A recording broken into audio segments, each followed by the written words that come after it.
Dear students, welcome to Vande Tripura channel. আজ আমরা কি পড়ব? আজ আমরা পড়ব history 4th chapter, timeline and sources of history, সময়সীমা আর ইতিহাসের উৎস। চ্যাপ্টারটা একটু বিশেষভাবে বোঝার আছে, চিন্তা নেই, আমি খুব সহজ করে বুঝিয়ে দেব, তাহলে তোমাদের আর বুঝতে অসুবিধে হবে না। এই চ্যাপ্টারে তোমরা এমন কিছু বিষয় জানবে, বিষয় পাবে যা তোমাদের সমস্ত যতটা ক্লাসে পড়বে, এখন ক্লাস 6 এটা 7, 8, 9, 10 যদি 11, 12 পর্যন্তও পড়ো, এই চ্যাপ্টারের মধ্যে এমন কতগুলি হিসেব শেখার আছে যেটা কিনা প্রত্যেকটা ক্লাসে তোমাদের প্রয়োজন হবে, একদম খুব সহজে তুমি সময়টা বুঝতে পারবে। তাহলে আজ আমরা শুরু করব সময়সীমা ও ইতিহাসের উৎস, timeline and resources of history. তোমাদের চ্যাপ্টারের প্রথম পেজটাতে কি আছে দেখো, একটা বিল্ডিংয়ের ছবি রয়েছে। কিসের ছবি সেটা? ন্যাশনাল মিউজিয়াম, দিল্লির, আমাদের রাজধানী দিল্লিতে ন্যাশনাল মিউজিয়াম, যেটাকে আমরা বাংলায় বলি জাদুঘর। আমরা প্রথমে একটু জেনে নেই জাদুঘর কি। অতীতে বিভিন্ন জিনিসপত্র, যেমন ধরো কোনো মূর্তি, কোনো মুদ্রা, কোনো অলংকার, কোনো ড্রেস ইত্যাদি বিভিন্ন বিষয়, যে জিনিসগুলি, এমন কতগুলো জিনিস যেগুলো আমাদেরকে অতীত ইতিহাস সম্পর্কে জানতে সাহায্য করে, এই বিষয়গুলোকে যেখানে সংরক্ষণ করে রাখা হয় তাকেই আমরা বলি মিউজিয়াম। তাহলে কোথাকার মিউজিয়ামের ছবি এটা? এটা হচ্ছে দিল্লির ন্যাশনাল মিউজিয়ামের ছবি বা জাতীয় জাদুঘরের ছবি এটা, ঠিক আছে? এখন আমাদের রাজ্যেও একটা জাদুঘর রয়েছে, আমি বলবো না, তোমরা নিশ্চয়ই জানো এটা, বা তোমরা নিজের থেকে জানার চেষ্টা করবে ত্রিপুরা রাজ্যের কোথায় সেই জাদুঘরটা আছে, খুঁজে দেখো। এই যে আমাদের পৃথিবী, যে পৃথিবীতে এই নীল গ্রহের মধ্যে আমরা যেখানে বাস করছি, এই পৃথিবীর একটা দীর্ঘ ইতিহাস আছে। আমরা কতটাই জানি, এখন যেমন ধরো 2026, তাহলে এই যে সময়টা আমরা জানতে পারছি, এই একটু একটু করে সময় অনেক, কিন্তু এই পৃথিবীর যে ইতিহাস, মানুষ কিন্তু পৃথিবীর যে বিরাট ইতিহাস তার ছোট্ট একটা অংশের মধ্যে মানুষের ইতিহাস রয়েছে, আর এই পৃথিবীর ইতিহাস কিন্তু দীর্ঘ ইতিহাস রয়েছে, ঠিক আছে? এবার কিছু বছরের বা হাজার বা লক্ষ বছরের নয়, কোটি কোটি বছরের আগের ইতিহাস হচ্ছে পৃথিবীর।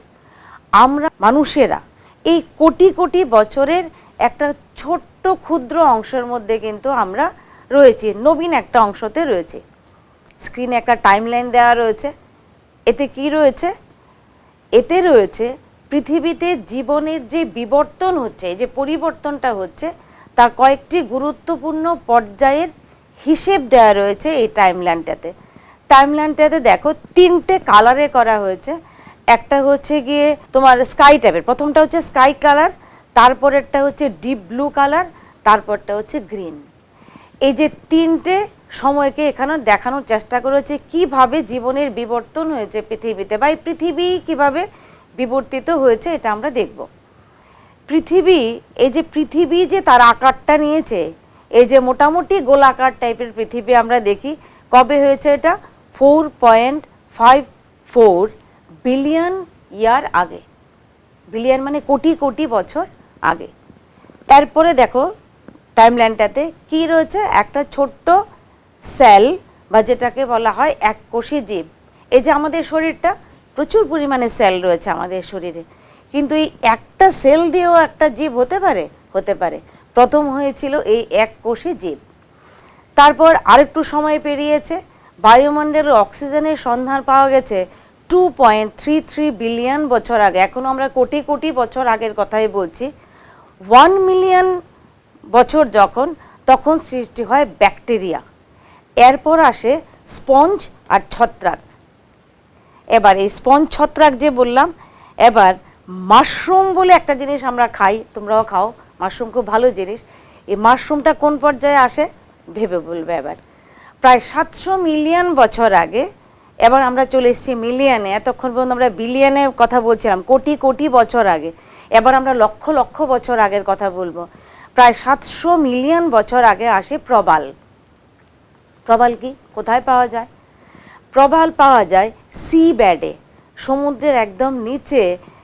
বিভিন্ন কালারফুল যে প্রাণীগুলো হয়, দেখতে অনেকটা উদ্ভিদের মতো, সেগুলোকে বলা হচ্ছে প্রবাল। এরপর 500 মিলিয়ন বছর আগে সৃষ্টি হয় মেরুদণ্ডী প্রাণী। আমাদের মেরুদণ্ড রয়েছে, আমরা জানি যে মেরুদণ্ডটার জন্যই আমরা সোজা হয়ে রয়েছি, নয় আমরা কি পড়তাম, ঝুঁকে পড়তাম। এই রকম মেরুদণ্ডী মাছের কথা জানা যায়, সৃষ্টি হয় মাছ সেই 500 মিলিয়ন বছর আগে। এরপর কি সৃষ্টি হয়, এরপর সৃষ্টি হয় পোকামাকড়, উভচর প্রাণী। উভচর প্রাণী কি, যারা জলেও থাকে স্থলেও থাকে, আমরা জানি এদের বলা হয় উভচর প্রাণী। এরপর আসে হাঙর, সমুদ্রের মধ্যে তোমরা দেখো, ছবিটা তো দেখোই নিশ্চয়ই।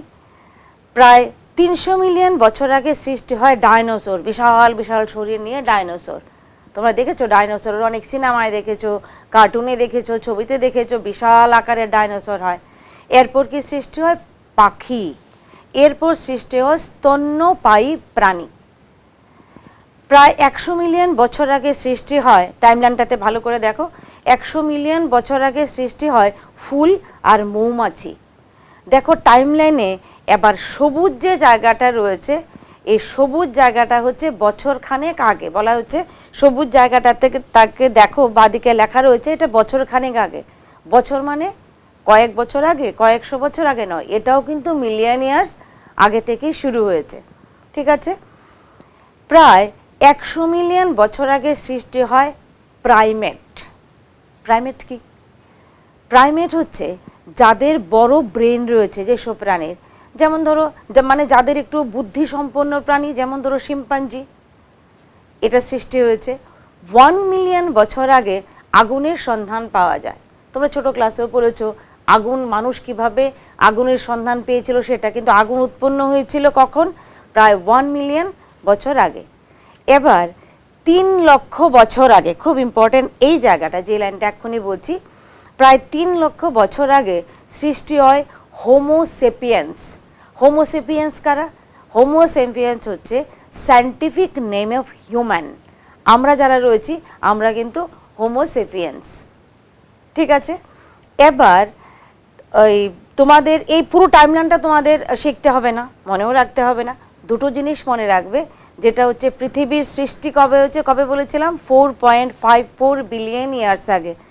আর এই যে হোমোসেপিয়েন্স যারা, তারা কবে সৃষ্টি হয়েছে, যেটা বললাম 3 লক্ষ বছর আগে। এইটুকু আমাদের মনে রাখতে হবে। এবার এরপরে কি সৃষ্টি হয়, বলছে এরপরে 6500 বছর আগে লেখার সন্ধান পাওয়া যায়। এবার প্রশ্ন হচ্ছে অতীত সম্পর্কে আমরা কিভাবে জানব। এই যে অতীত সম্পর্কে আমরা এত কিছু জানতে পারছি, মানে কেউ আমাদের জানাচ্ছে, প্রশ্ন হচ্ছে কারা। পৃথিবীর বিভিন্ন দেশে কিছু মানুষ রয়েছেন যারা কিনা এই ইতিহাস নিয়ে কন্টিনিউয়াস গবেষণা করে যাচ্ছেন। এদের মধ্যে অনেকে পৃথিবীর বিভিন্ন উৎস বা রহস্য উন্মোচন করে আমাদের অতীত সম্পর্কে জানতে সাহায্য করেন। এরা কারা, বইয়ের মধ্যে তোমাদের ছবি রয়েছে, স্ক্রিনেও তোমরা ছবি দেখতে পাচ্ছ। ছবিগুলো দেখলে আমরা বুঝতে পারবো কে কি কাজ করছে। যারা আমাদের এই অতীত ইতিহাস জানতে সহায়তা করেন, এদের আমরা 4টে ভাগে ভাগ করে দেওয়া রয়েছে, আমরা সেভাবে পড়ব। কারা রয়েছেন, ভূতাত্ত্বিক বা জিওলজিস্ট। ইনি কি করেন, বলছে পৃথিবীর প্রাকৃতিক বৈশিষ্ট্য, প্রাকৃতিক জিনিস কী কী আছে, মাটি আছে, পাথর আছে, পাহাড়, নদী, সমুদ্র, সমস্ত কিছু এরা কি করেন, অধ্যয়ন করেন এবং এই বিভিন্ন জিনিস সম্পর্কে তথ্য আমাদেরকে প্রদান করেন, যা থেকে আমরা এই প্রাকৃতিক বিভিন্ন বৈশিষ্ট্য সম্পর্কে ধারণা করতে পারি।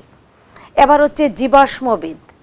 ইনি কি করেন, বলছে লক্ষ লক্ষ বছর আগে, জীবাশ্ম কাকে বলে, লক্ষ লক্ষ বছর আগে উদ্ভিদ, প্রাণী বা ধরো মানুষের দেহাবশেষ, এগুলো মাটির নিচে, পাথরের নিচে চাপা পড়ে থাকে।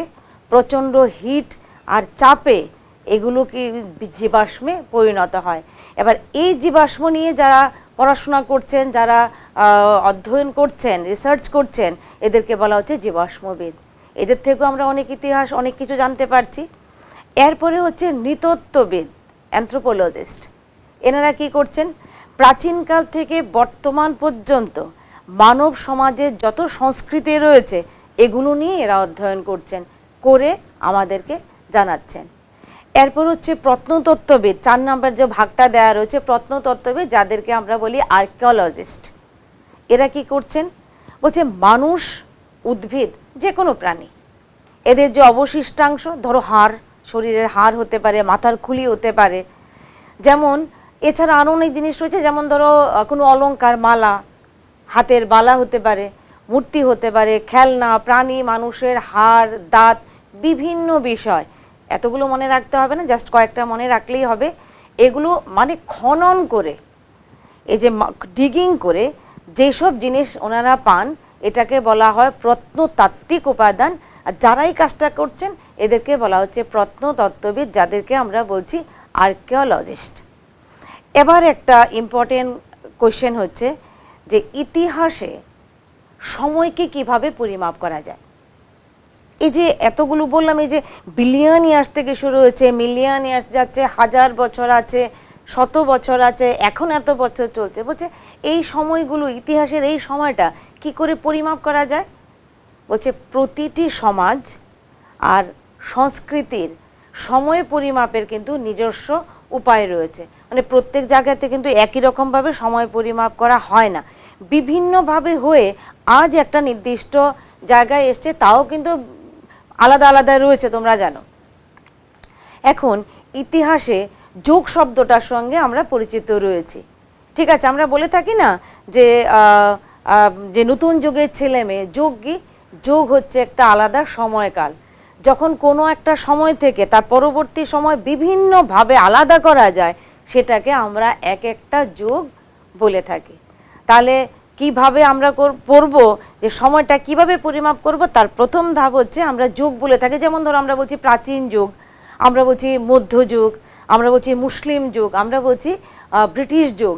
তাহলে নিশ্চয়ই প্রত্যেকটা যুগের মধ্যে এরকম কিছু পার্থক্য হয়েছে, যার জন্য এটাকে আমরা যুগ বলছি।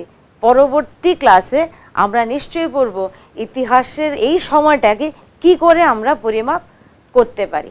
তাহলে পরবর্তী ক্লাসে দেখা হচ্ছে, আজ এটুকুই।